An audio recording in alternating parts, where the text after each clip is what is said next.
the last one for the day, and possibly the last one of my little music ones. Um, this has been a minute. Yeah, I slowed down, and so now we're spending so much time on this. Huey on Love. Huey on Love. I was listening to some wisdom of good Huey Newton, brother Huey Newton from the Black Panthers. Huey on Love.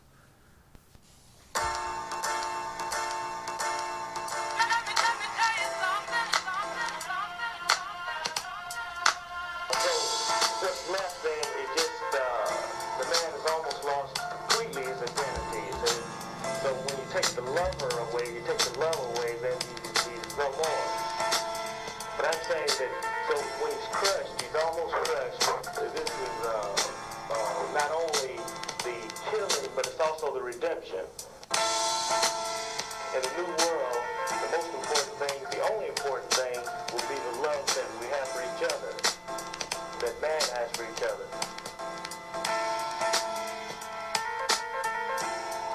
In the new world, the love that we have for each other. The most important thing will not be a social status or a material possession, but it will be the love and harmony between men, you see.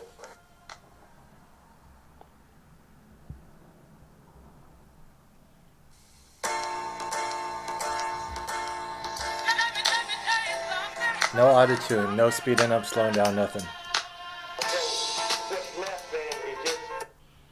You listen to the melody. Boom, bum, bum, bum, ba, dun, da, da, da, da. And he goes, okay, what's left then is just, you see that it's like his cadence follows the melody so well. It's beautiful. And it's in the same pitch or close enough to fool my fucking ears. The man has almost lost completely his. The man has almost lost completely is it's like it's how people speak. I don't know if I'm influencing my cadence or anything when I'm doing these videos. I'm just trying to fill up an hour's worth of time, especially now that I've decided to run an hour every video now. But it just lets me hear how speech is music and music is speech. And they killed our civil rights leaders. Who killed them, I don't know. But it seems like it was a concerted effort by someone to kill them. Because a lot of them happened, very specifically and targeted, within a short period of time. But you didn't kill the music. As much as I feel like hip-hop was born out of the projects because of the racist housing plan of the Robert Moseses of New York City, fucking literally putting monkeys into the playgrounds and making pools too cold for black people to swim in. And so you grow up literally in petri dishes of racism. They say your people live, and they tore down slums which are full of life. They were dangerous to live in, but full of life and culture and vibrancy. The Harlem Renaissance. You don't see the Harlem that spawned the best of black culture in New York because they tore it down. You have the records and you have the pop culture, but if you care anything, and that's why I got into real. I love how homes and people and the stories. I sit in an old brick factory in old San Juan, Puerto Rico, and I just imagine this thing's 200 years old, this building. You're in the very back. It's a bar mixed with a bar, mixed with a bar, mixed with a bar, and then you're in the very back thinking if there's a fire, I'm fucked because I'd have to get through 5 bars to get out of here. But these bricks are like almost as old as our country, and they're fucking, and you just imagine the ghosts and you just feel the energy and you're fucking just, so like that energy, all those homes were destroyed, those buildings were destroyed, and fucking, but the music, the music fucking, it didn't just come out of that longing I feel that is in New York to tell the story of oppressed people, but it also came out of the leaders who were killed. Because the melodies, there's something there in the subconscious, it has to be, that the melodies of hip-hop follow the cadence of the leaders of the struggle. It makes no sense otherwise. Like just some of these fucking melodies are just right on. They just sound bomb and melodies sound too good put over Black Panther speeches. It's just hip-hop is the cadence. That's a lot of the civil rights movement. It was led by oratory. Malcolm X was on the streets of Harlem with a fucking microphone and a soapbox. There's clowns doing it now talking about fucking church shit. But back then it was real shit. You didn't have the internet. That's how the word got out. That's how Malcolm X became an orator. He was a corner box guy, fucking like getting people riled up about Islam when he was their best fucking spokesperson, and that's how he made his fame. So like the rhythms of speech, and that's what well, Black Panthers were getting into. They're starting to, but they're getting a little bit too maybe like digging into the science of it about like how black people talked and stuff. But I think it's more just the cadence and the rhythm. So when I hear Huey speak and the melody, a hip hop melody, a nice beat, it just So when you take the lover away, you take the love away, then he's no more. he's no more. That's close enough to the fucking the. But I'm saying that, so when he's crushed, he's almost crushed. This is, See right there, the melody is like bum bum da da da da. There's the I don't even know, I don't know music theory, but you could hear it. he's no more. But I'm saying that, so when he's crushed, he's almost crushed. This is, See that? Bum bum dun dun dun bum bum in the new dun world, dun. That's how he's speaking. He's no more. But I'm saying that, so when he's crushed, he's almost crushed. This is, When he's crushed, he's almost crushed. He's almost lost completely his identity. So when you take the lover away, you take the love away, then he's no more. You don't have to be the JFK and the MLKs are the standard. Those guys, my fellow delegates and assemblymen, and all those gathered for this third annual Southern Christian, like they're just fucking set a metronome to their speech. Or JFK is like, for all who wish to learn, whatever the color of their clay, Rosie, ignorance too often abound, truth too rarely perceived. What kind of truth do we seek? For all who wish to learn. They're like metronome. But homeboy over here is not. He's not so. He's more jazz with it. He's like, da da da da, ba da da da da. You see, it's crushed. It's almost crushed. It's just that when you take the lover away, it's just no more. Like it's just a more. It's beautiful. It's. You don't even have to understand English. Just.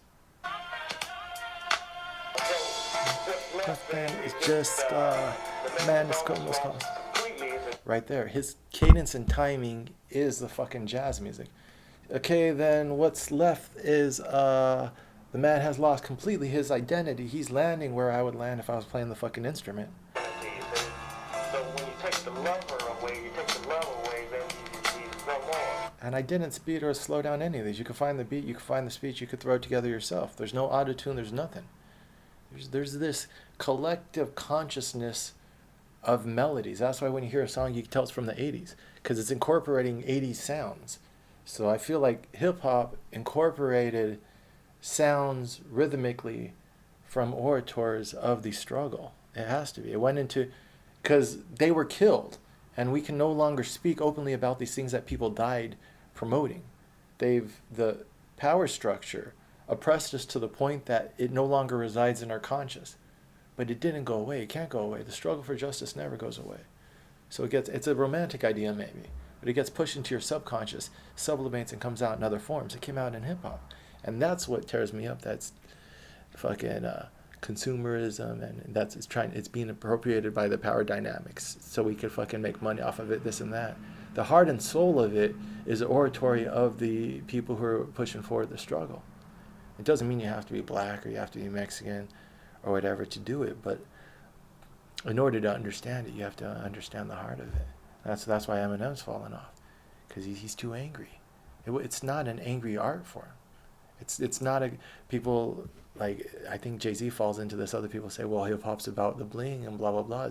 We have to peacock. No, that's not. You prove that. Go back in the fucking. They say, oh, it's all about the ego. No, ego's a part of it. But it's about telling a story and a voice. It's about the rhythm. If you say hip hop's not about the rhythm, then with the fucking b-boys and fucking everything else, it's about a lifestyle and a value system, and then everything else is to support that. The ego and the bling and everything else is to support it. They're adornments. You wear the chain, not the other way around. The chain wears you when you act like it's all about the fucking jewelry. That's fucking retarded. There's been plenty of chains in history. Some of them you buy, some of them other people buy and put them on you. So you want the chain that's voluntary, that you put it on and then you take it off.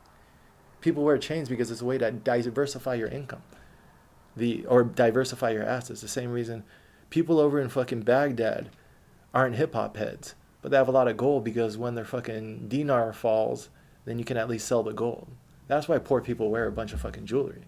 Mexicans own a lot of fucking cars where I'm from, not because they love cars, but because you can always sell the car. It's a place to put your money. I know dudes like that. They fucking times are hard. They sell $10,000 worth of cars. They have the truck worth five and something else. You can always have like a classic car and then you can fucking liquidate it. This is instinctual shit to survive. This isn't people think too much about material shit because that's all ego shit. This is survival shit that's going on a deeper level. You don't trust banks. So you put the money either in your mattress or in a material good that you know you can get value for later on. But I'm saying that, so when he's crushed, he's almost crushed. This is, When he's crushed, he's almost crushed. It's almost like the dun dun dun. not only the killing, but it's also the redemption. He comes into that fucking space so perfectly. It's like the song was made for him. And New world. the most important thing, the only important thing, The only important thing hits that fucking high keys like so well. in New world, the most the important thing. the only important thing will be the love And that we have for for each each other, other. that man has for each other. New world. In the new world, the love that we have for each other. The most important thing will not be a social status or a material possession, but it will be the love or and harmony between men. This is my favorite thing I ever made. This is fucking. When I was like sitting there, December, thinking like, this 2017, am I really just giving up my real estate company? I haven't paid my bills in a month. Am I really just gonna fucking not pay my rent? Am I really just letting everything go? My friend stopped by, feeding me. I wasn't feeding myself. Losing weight. Eating like maybe go downstairs, buy a bagel, come back up. There's a name for it, but you get in this meditative trance. Thinking a lot about my life. Sleeping, thinking so much you sleep. Think so much that you have to take a nap during the middle of the day. Think so much that like you literally like fall asleep for a couple hours, wake back up just thinking. And you don't stay up that night. You go to sleep that night too. I have a picture of me just on the couch with my hands over my chest peacefully. You can be so mentally. I've done it on acid. People say you can't sleep on acid.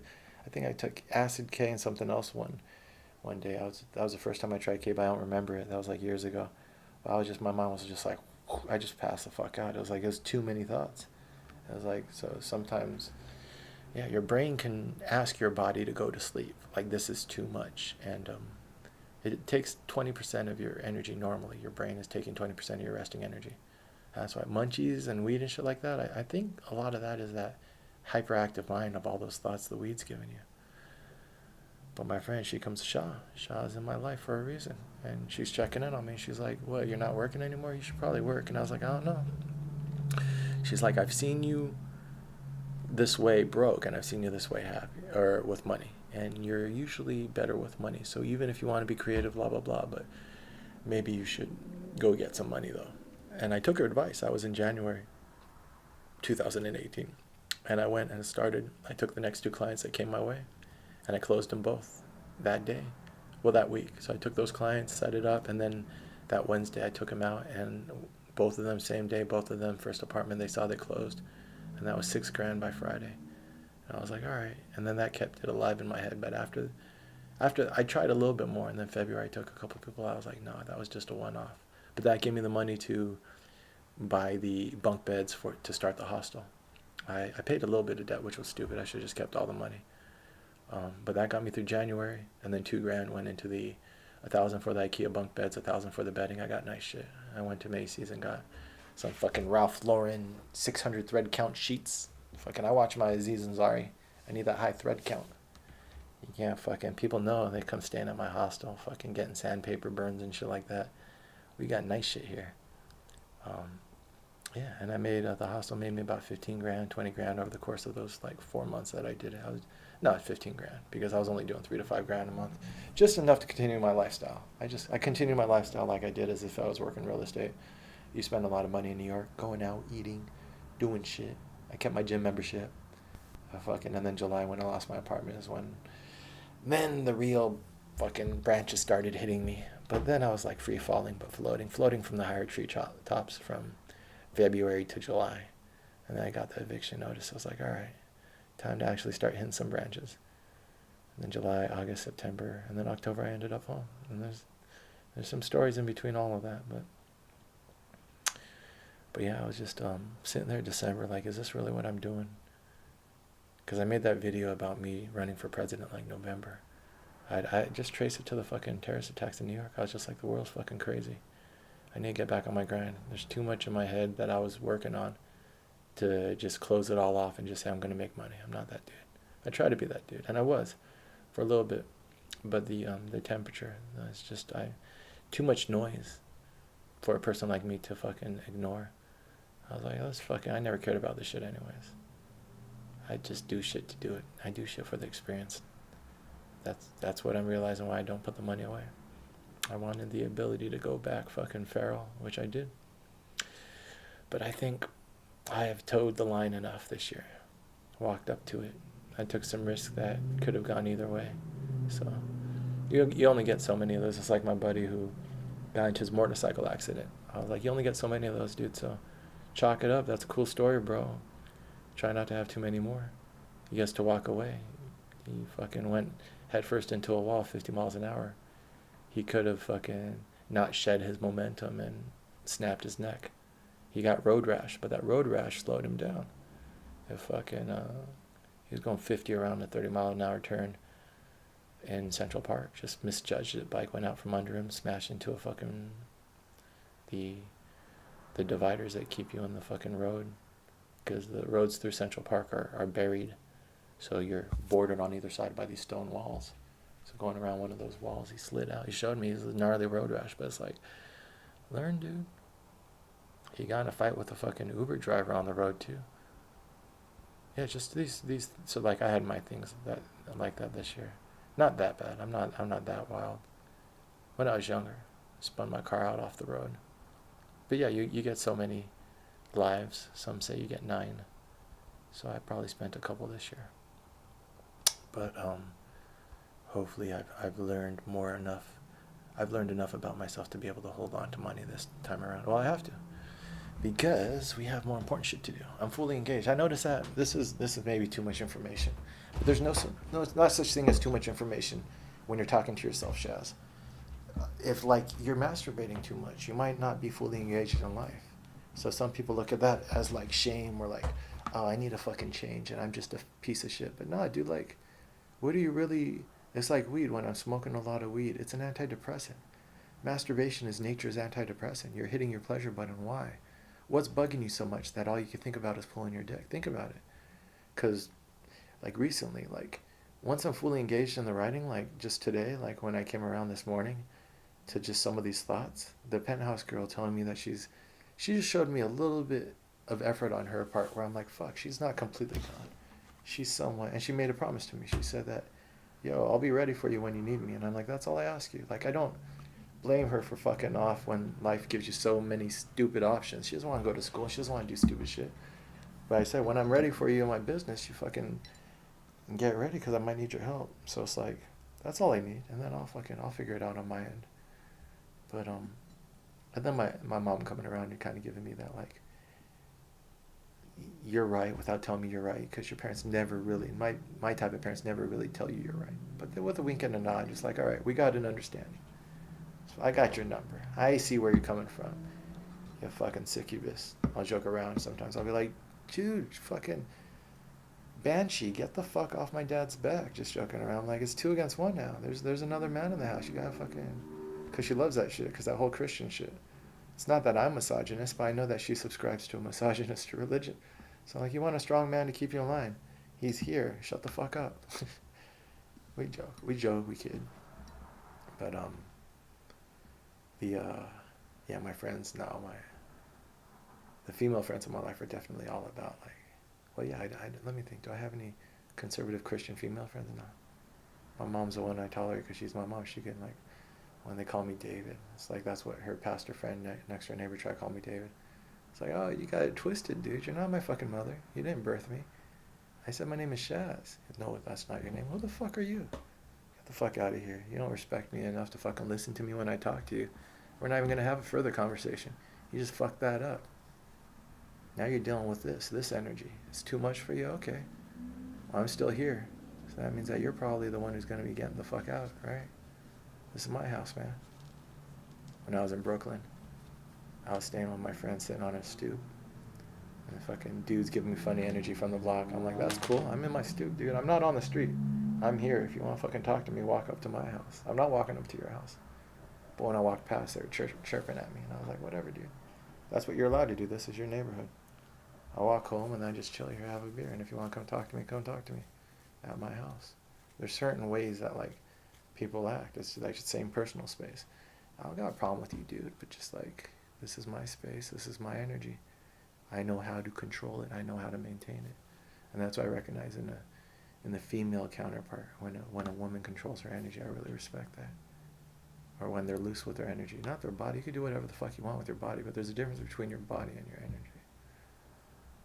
Some people look like they're out of control with their body. That's what I could play with drugs, and it looks like you're out of control, but nah, dude. That's a good way to check people, is let them think you're out of control. And then now you watch who's watching you. If you know how to, and I've seen dudes in my life, older dudes, a lot wiser than me. I was asking my mom, I was like, you ever see Grandpa drunk? She was like, no, he drank, but you don't see him drunk, especially not in his own house. You don't see him out of control. But and then I've seen people who you think are out of control, but no, they're just watching you. I was in Puerto Rico, and one of the old heads over there, he was watching me all night. I drank moonshine that night. This guy I met on the bus, no, on the ferry. You have to take a ferry to get over to the island. And he had we call him Big Chris. So obviously he's a big fucking dude named Chris. And he had a fucking gallon jug of clear liquid. He was like, it's moonshine, dude, you want some? I was like, yeah. Don't fucking drink moonshine swig for swig with a guy named Big Chris. Because he's a lot bigger than you. And the thing about moonshine is there's no proof to moonshine. So you don't know if, like, it's 1 to 5 shots, 1 to 1.5 shots. So you're supposed to, just like edibles, drink a little and wait and then fucking figure it out. But I was just going 1-on-1 with him on the ferry, and I don't even remember touching ground. It's an hour ferry ride, and I don't remember any of that night after I touched ground. But I call someone the N-word. So one of my friends, she introduced me to one of her friends, and for some reason, I thought it was appropriate to call him a nigger at the time. I think I had an argument or a point, I had an angle in which it was funny. He looked at me and he walked away, and he told my friend it's only so. I went whoop his ass. I was like, burn that road, bridge. But I don't remember that. She just told me afterwards, it's like, you really fucking embarrassed me in front of my friend. And then I fell asleep in the fire ant pit because I remember waking up, and the girl that I was with that night that I was supposed to, we were coming back together, but she left me very early on in the night because obviously I wasn't coherent. But he remembers. So this dude, the fucking old head, he likes me. We've known each other for a while. I know his family. He knows mine. So he liked my company. He was like, that girl's really pretty that you're with. I was like, yeah, I can't find her though. Where is she? It was one of those nights where you only remember bits and pieces. I remember I was here. Then I remember I was there.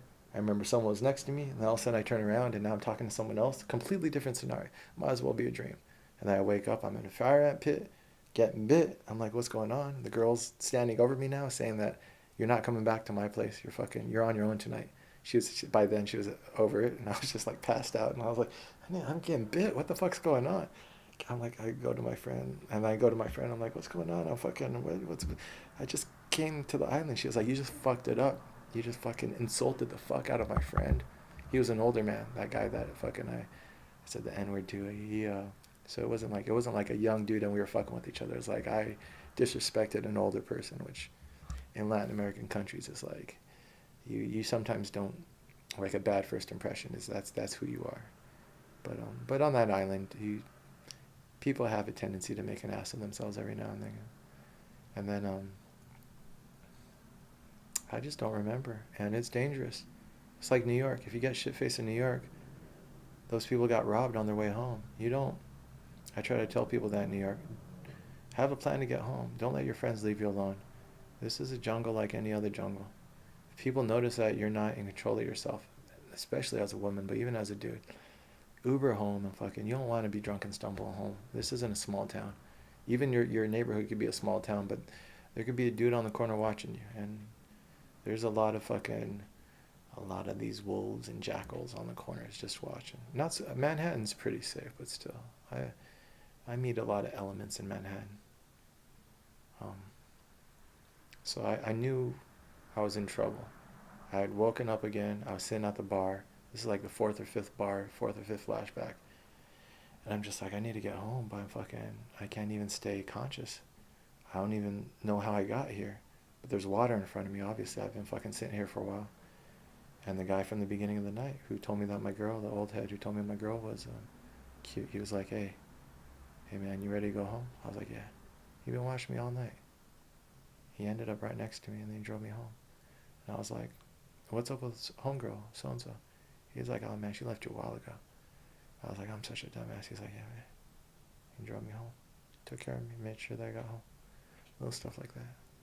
Why did I start thinking about that? I was at my lowest in December. It's 2017. Am I going to really not pay these bills? And then Shaw comes by. She's checking in on me, feeding me. I'm not really eating. And I'm just like, just in my mind, I guess, being like, this is what I'm doing. This is my path, I guess. Deciding, I guess, this next year is just going to be that. The timeline. Let's take 2018 to figure this out. But also the commitment. We're not really going to do it that way. We're not going to do it the making money way. We're going to do it the exact opposite. We're going to stop putting energy into the shit which is causing me to feel bad. We're going to go on an energy fast. This is stuff that later on I figured out. This is all like not even verbal, just what am I supposed to do? Listening to my mind, my conscious. And later on I put two and two together. Energy fast. Stop putting energy into stuff that I don't believe in and allow the alternative to cultivate. And that's everything out of this year has been from somewhere in my subconscious, just what should I be doing right now, and then I do it. The hostel, and then the hostel invites a lot of people in my life. One of those people is a woman who validates a lot of the Buddhist wisdom I'm reading by sharing herself with me. You only internalize wisdom after you've used it to get yourself laid. So my energy just was like, has gone to another level this year. I have to be responsible with it because I've noticed that peace and enlightenment, not that I have enlightenment, but I definitely have been cultivating peace this year. And I've been respecting the tradition of seeking enlightenment, but I think it's arrogant to claim that you found it because I'm still discovering blind spots every day. But it can cause a lot of ego. So that peace becomes, you can weaponize it. What I noticed in that bar when that guy was like, I could punch you in the face. It's like, I could use this to push other people around. And every now and then I tried a little bit and I pushed that guy around. I didn't have a right to make him lose his peace, which I did through my words. But I was testing whether, how good is this wisdom? Does it work in the real world? I think my neighbor enjoyed our connection, but I heard the dancer through that. This is after the penthouse fiasco. So we had already started devolving whatever trust that we had between us. But that was one of the, I've never really pissed her off because we're both pretty good at our energy, and that's why, as far as relationships go, they've all been progressing, and she is the fucking strongest female spirit I've ever encountered. But she came home drunk that night. She was like, did you fuck her? Did you fuck her? Started throwing my books at me. I've never seen her lose her shit like that because she doesn't lose her shit like that. But she was just a little tipsy enough she was about to run down the hallway and beat her ass. I was like, don't make a scene. No, I didn't tell her I fucked her. I told her the next day, but that night I was like, she is going to fucking, because she's Mexican. It's like when the passions overwhelm your control, then all bets are off. It's like, you could be cool, she could be the coolest person in the world, but when the fire comes out and the fucking whole world is burning down. When that fucking Airbnb guy tried to climb in her bed, I kicked the guy the fuck out. Did I say that story? What is this, April? I was sleeping in bed with her. We were going are we in a relationship? Are we not? Are we not? I'm like, let me just fucking, let's at least sleep together. She's like, all right, but don't fucking touch me. I'm like, all right, whatever. I mean, we could cuddle, but she was like, don't fucking initiate sex. I'm like, all right. So we're being just like puppy dogs.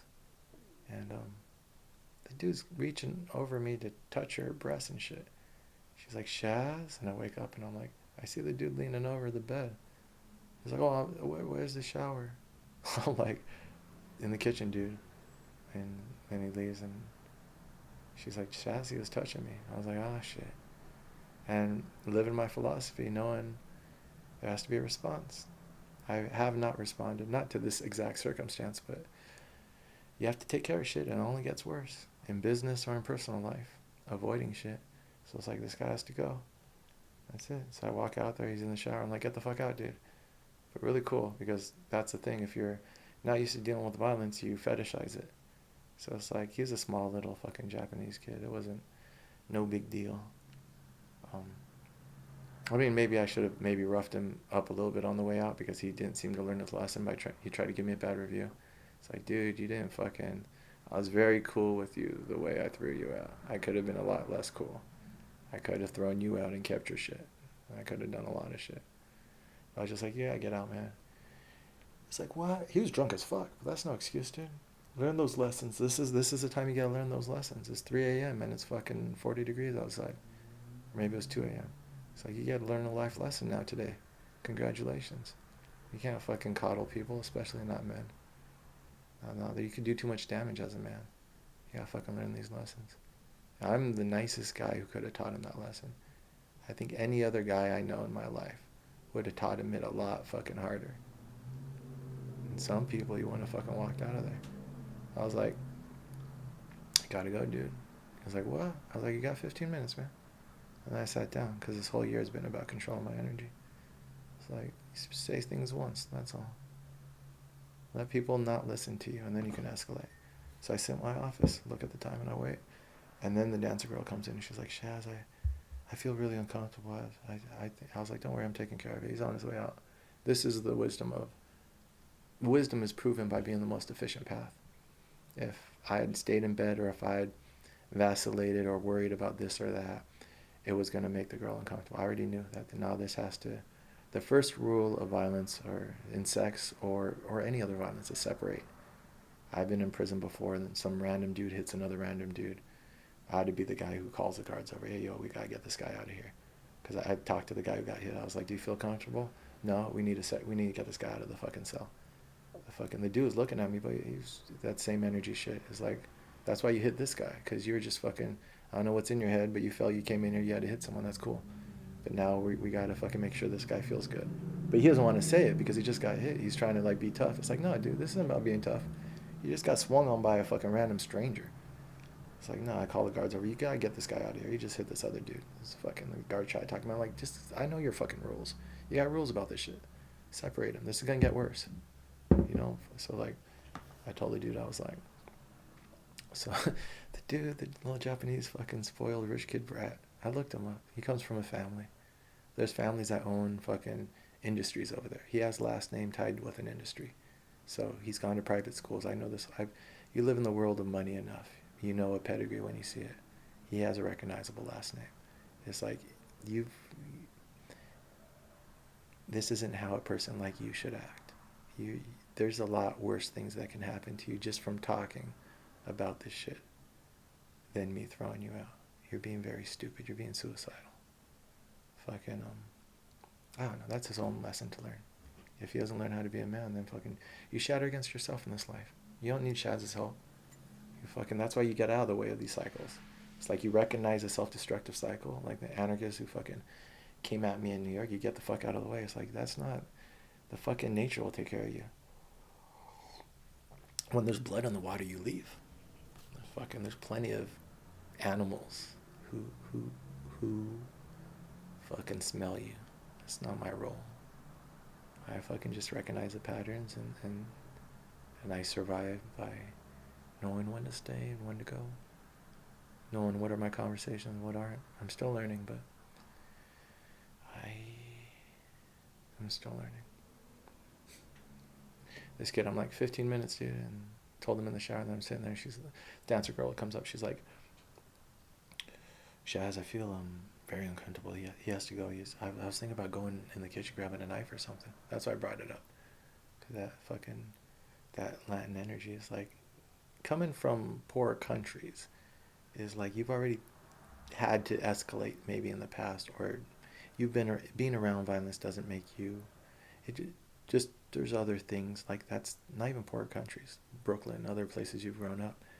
It's like she was like, is this a thing where I have to go get a sharp object and fucking? She was saying I'm thinking about grabbing a knife and fucking scaring him in his bed. Fucking, she felt really. She's for like a month or two after that. She was really bugged by any fucking. I had to give people the talk when they would come in on the Airbnb. I was like, yo, dude, if you go in the girls' room, I'll have to fuck you up. It's that simple. There's a guy who tried to sneak in here before. So any dude that, girls are cool, but any dude that I felt the funny energy, I just talk with them for a half hour, an hour when I check them in, smoke a joint. And I kind of be like, yeah, and if you go in the girls' room, you're going to be in trouble, okay? And just look him in the eye and just let him know it's serious. And that's all.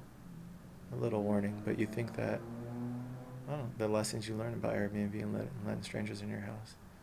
That's my issue with Airbnb. We didn't really talk about that. They just kicked me off of their platform without having that conversation, which lets me suspect that there are many other, they're doing the Uber method. They're hushing sexual harassment under the rug, and it's only going to blow up later on when you have an investigation into how many of these are happening. They just kicked me off of their platform. I brought that up, and we were talking about other stuff. Some other kid acted stupid with me, and they just erased me. Because that's sweeping it under the rug. There's an issue here. This isn't a solitary thing. This isn't the only asshole out here. Is this how you deal with harassment? There should be, this kid shouldn't be on your platform anymore. That should be a banishable offense, especially since he tried to ask for a refund. So he's like, so I said, don't worry. I told him he has to get out. I wait for the 15 minutes. He's hiding in the bed. He's fucking under his covers. So it's like, okay, we gotta escalate now. I grab his covers, throw them off. I don't throw him off the bed. That's what, I was very nice to him. But I throw his covers off, and I was like, you gotta get the fuck out of here, man. He was like, oh. I start grabbing his shit, putting it in a suitcase, zipping up the suitcase, carrying the suitcase outside. And then I'm in the hallway, and all I do is point. And he walks past me with his head down. Because, like, the next level is now you're getting thrown the fuck out. You don't want me to grab my, he noticed the body language. It's like, I've grabbed your stuff and thrown it out. Now, if you don't leave, I'm going to grab you and throw you out. So he just kind of, there's no more words. There's like, okay, your 15 minutes is up, dude. And I just put his stuff out and pointed, and they walked by. Closed door, locked it, we're done. We're done talking. I'm really trying to live life like that. Just don't repeat yourself. That's the power of having a word and having character. Is your word should be good. And then you just back it up with action when you have to. And then it's just efficient. And it's just, we're done. This is over. And then he tries to ask for a refund. It's like, the dude didn't fucking get his lesson. It's like, go get a hotel, dude. You fucked up. You just fucking, you terrified my friend. She's, for a month afterwards, like, Shaz, we can't have these people over. I feel like, he's like, don't worry, dude. I got it. I slept in the common room, and that's why I slept in the office, and they're in the living room to make sure that I got an eye on them. And there's this one guy, kind of funny energy, but I just told him, just let me know when you're coming by. But sometimes I see them eyeing the girls a little bit too much. It's like, yeah, I can see you, dude. You could kind of tell a creeper. That's what cures you of being a creeper. If you feel like you're making someone uncomfortable, make some more female friends, and then hear the stories about how they felt uncomfortable. Anyone who thinks they have a right to make females uncomfortable, it's like, just hear the stories. What side do you want to be on? You want to be on the side that's comforting these women, or you want to be on the other side? Because on the other side, you have the enmity. You have the rest of society looking at you. So you can be on the other side, and you can think you can get away with the one-off things, but if we find out that there's nothing that makes dudes madder than, because that's one of our primary instincts is fucking and fighting, and the protection of a woman offers us both. It offers us the ability to fight, and the possible reward of fucking afterwards. So there's a reason why white knight mentality exists. Is it good? Is it bad? I don't know. But biologically, there's a strong fuck and fight drive, and they're very closely related, and that's triggering both. So it's dangerous. It's a dangerous energy, and that's why learning how to calm yourself down to that testosterone, because you go white knight your way into fucking all sorts of cul-de-sacs, as I learned in my life. Try to tell some of my female friends, yo, I'm not the dude who's here to fight your boyfriend. I'm trying to give you advice and help you, but I could recognize that this shit is of your own creation. Now, if you want a way out, I will help you fucking escape this and give you a safe place to stay, and fucking you can chill. But if you're voluntarily going back in the situation, that's what my friend in Puerto Rico, she told me. She said, you ain't the bed they sleeping on. You don't know. She telling you all this shit. You don't know what's happening behind closed doors. And I was like, you might be right. That might be a blind spot, Shaz. You think you're a white knight. I ain't a white knight. I'm a king.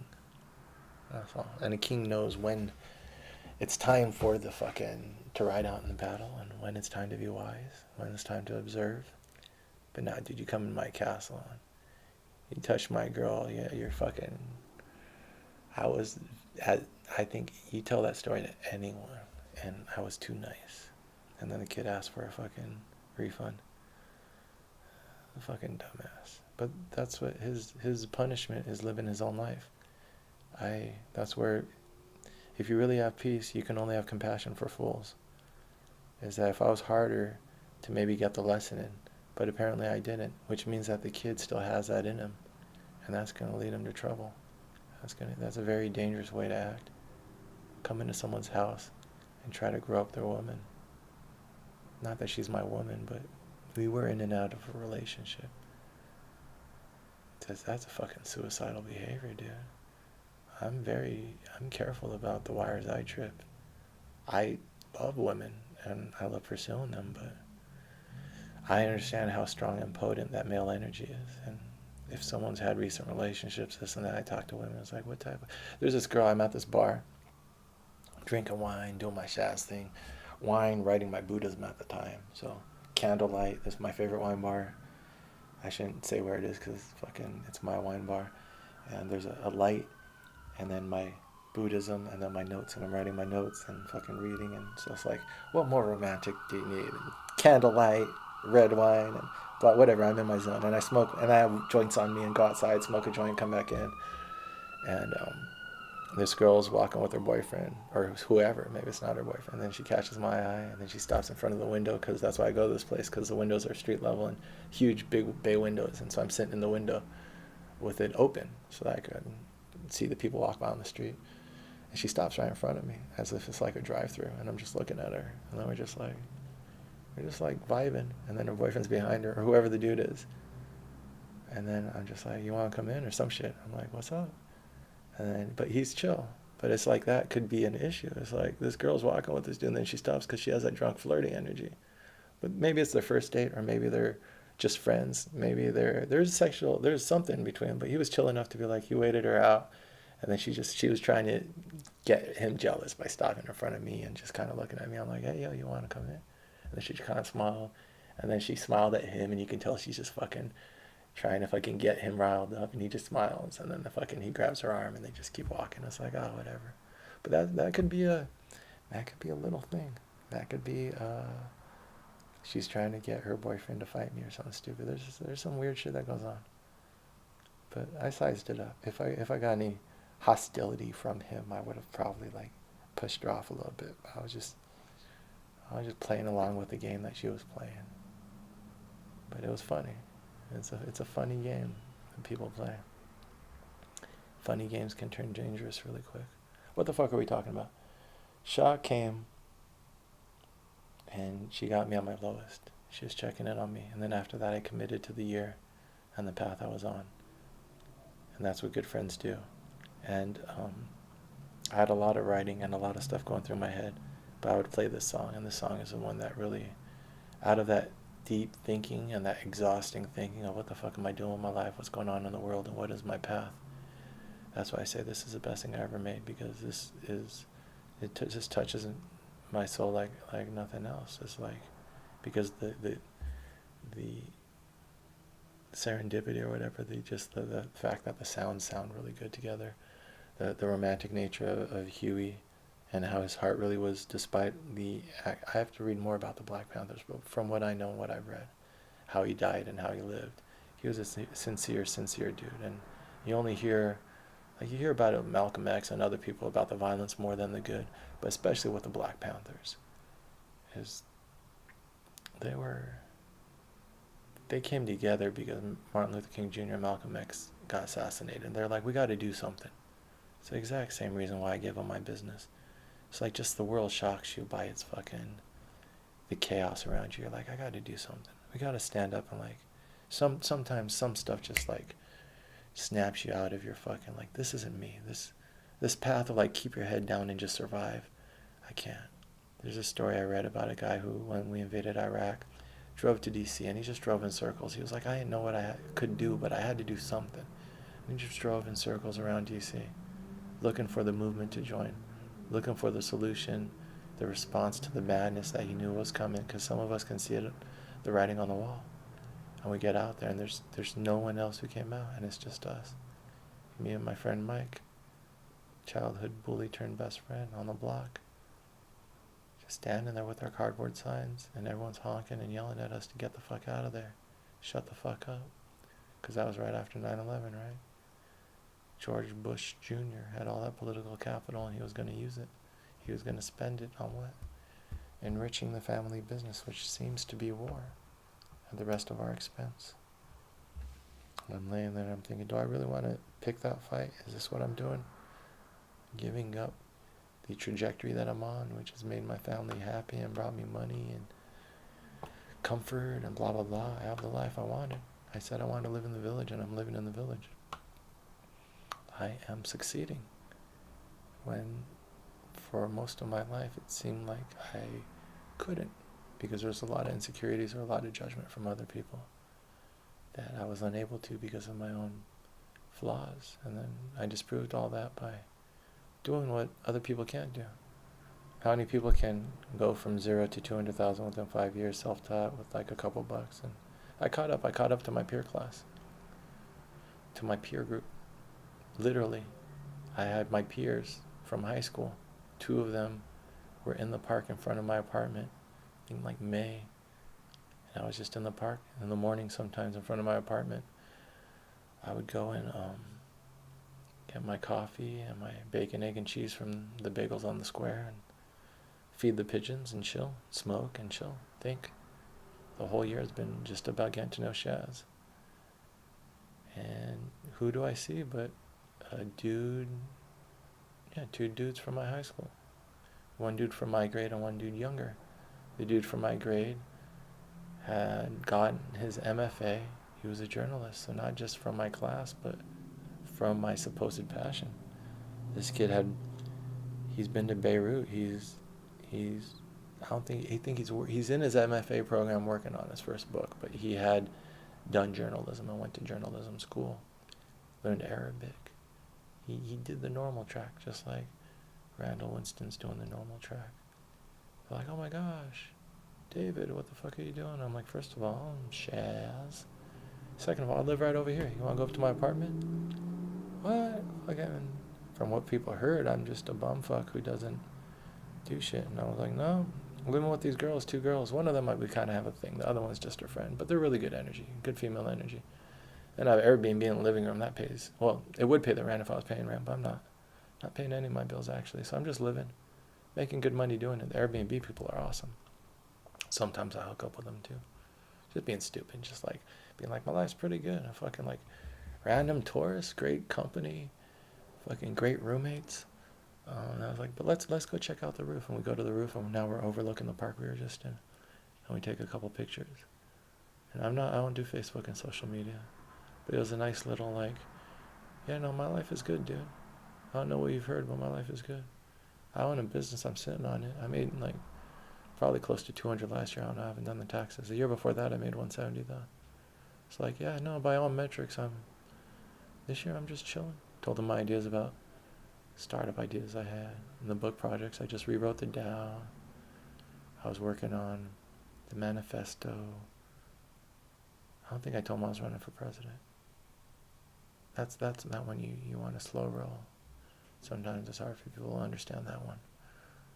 They're like, one of the dudes is eating pizza in the park while we're talking, and he drops his piece of pizza on his shirt, white shirt, this big old fucking tomato stain now. It was the journalist. He's paying it too. Why does that happen? Energy. Fucking paying too much attention to my shit. Because he's one of the dudes in high school probably thought I was a fuck up. Because I got bad grades and I didn't walk with my class. And most of the stuff that's gone out there over the last, half of my life, 18 to 36. It's just, if you don't follow the dominant narrative or the normal shit, it's easy for people to write you off. And I've developed a strong enough character and personality and sources of esteem that doesn't bother me. But even like a little bit subconsciously, you have your insecurities. Well, could I do the normal shit? And that's why I worked hard for 5 or 6 years just to prove that I could. Well, no, I actually, everything I've done, and that's what it is. That's why I listened to the song. That's why this song always came back. And I'm really glad I brought that up, because I said this in a work later on that I wrote at the time, the first attempt at the autobiography.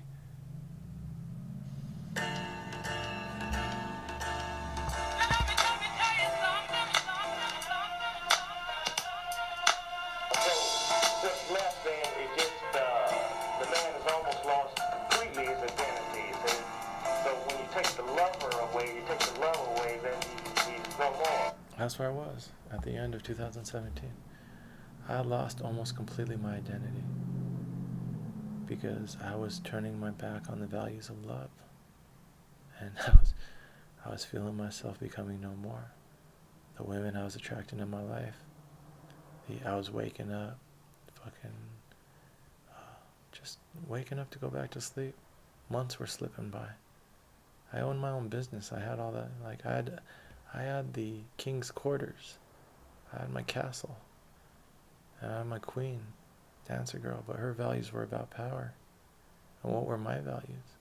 It's like I attracted a pretty bird to my cage. But we watched Mexico playing in the World Cup and they were losing. And she was embarrassed and she tried to leave that bar. And I was like, no, let's watch Mexico, like, even to the very last minute. Let's support them. No, they're losing. Because she believes in winners and losers and power. She doesn't believe in loyalty, honor. That, like, even if you're going down, you go down with your head high. You fucking fight. You fight till the very end. What the fuck? What type of life is that? Oh, I'm losing. Let's just call it halfway through. Nah. There's dignity and honor even in defeat. That's my whole sophomore year wrestling, my first year wrestling, is I never got pinned. I never won one match, but I never got pinned, and that's why I got a varsity letter. I didn't even know how to win. I didn't know what the fuck I was doing, but I didn't. My whole life I've been wrestling bigger kids. Like, I gotta learn. I know how to not get fucked up. I don't know how to win, but I'm used to going through the washing machine. That's all my life is.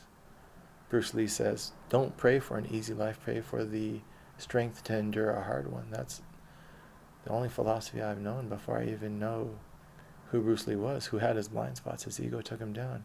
He had his sweat glands removed. What type of fucking idiocy would you have to have your sweat glands removed? You want to know blind spots?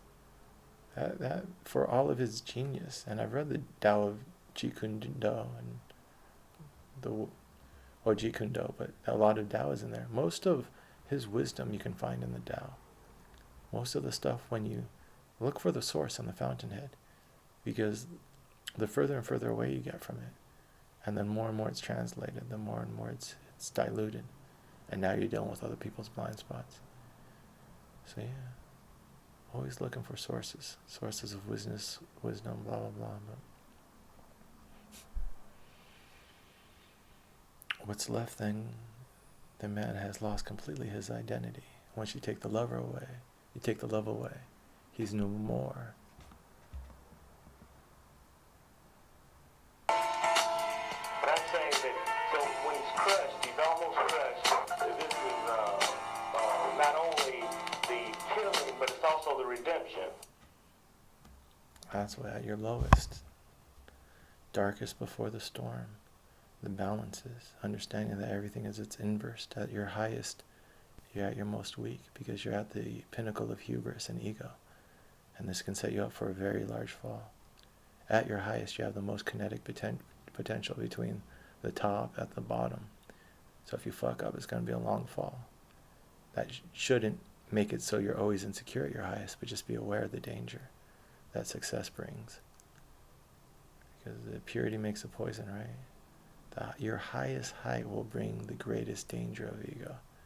So you should probably have a counter to ego or a practice that you come back to. That's what I've been developing. That's this year, the whole wisdom, if I had to put it into one phrase this year, is about developing a practice which will sustain me through not only the trials, but the possible success. Because I know my biggest fault is ego. So God forbid I have any type of success on this path. There's going to be huge temptations and huge ego. So you want to make sure you have a practice to ground yourself. And then when I walked away from Christianity, it's like, well, so I believe spirituality. And then I read Michael Pollan's book, How to Change Your Mind. And it's like, there's something to this. Spirituality taps into the same part of your brain that psychedelics does. Your default mode network. Question your assumptions. So these are both practices. I didn't want to leave one on the table. I have the psychedelic practice, and in March it told me that you had to walk away from this dogma. Then I also have the spiritual practice, and I just was walking down the street on a good day, walked into the Blue Stockings Anarchist bookstore in the Lower East Side, and I saw the Tao, and I'd heard of the Tao so much, but I never really saw it. And then I saw the book, and I was like, I like the way this book looks, and I read it. I was like, I could rewrite this. It's small and it's simple. And then and then I finally looked at that Alan Watts book, and I was like, The Way of Zen. Oh, I get it now. He's talking about the Tao. Oh shit, this is the Tao? I thought Zen was just more dogma. And I looked into it, and I'm like, oh, this is humility. All right, this is a practice of humility. This is a basis of martial arts, and then all context for your emotions, context for history, context for the human condition. Once the pieces all fit, now you have the greater story, the greater narrative. And the narrative which is the most efficient at telling the truth. Well, the narrative which is most efficient is what is defined as truth. So, if I err, tell me beware. This is merely my version of a narrative. Let's offer it. Let's offer corrections. And let's all unify our truth to form one complete narrative of the human story. Now, the people who disagree with that, those are the people that we're going to have conversations with. Because how can you disagree with that? What is there to disagree with? What have I said? That's why we're recording this. What have I said that is wrong? Let us correct it, and let us just leave the truth.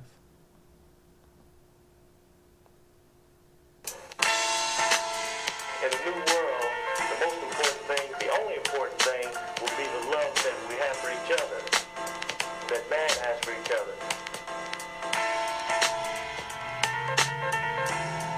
In the new world, the love that we have for each other. The most important thing will not be a social status or a material possession, but it will be the love and harmony between men, you see. Why can't we create that world now? Who's going to stand in our way? I'm not asking permissions. What did I say?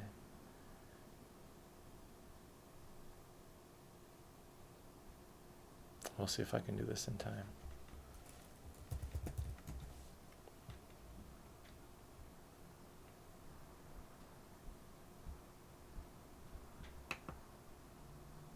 I don't think we're going to make it. About 30 seconds. Asking no permissions, we have no right to grant any. Taking all liberties, we share with you the freedoms they entitle. The freedom to think for yourself, the freedom to be peaceful, the peace that freedom brings. Years in Fact and Fiction.